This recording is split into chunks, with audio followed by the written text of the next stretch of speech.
আমাৰ মিয়া সমাজৰ দুৰ্ভাগ্য যে তেওঁলোকে কংগ্ৰেছক ভোটো দিব লাগে, টকাও দিব লাগে।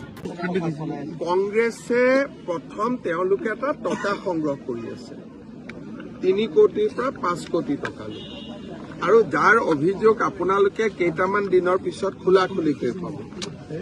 নেতাসকলে ঘৰত বিয়া পাতিবৰ কাৰণেও টকা সংগ্ৰহ কৰি আছে যে আপোনালোকক আমি আপোনালোকে মোক এতিয়া এডভান্স দিয়ক, এইটোও চলি আছে। কিন্তু কোন কেইটা সমষ্টিত চলি আছে? 22ৰ পৰা 23টা। আমাৰ মিয়া সমাজৰ দুৰ্ভাগ্য যে তেওঁলোকে কংগ্ৰেছক ভোটো দিব লাগে, টকাও দিব লাগে।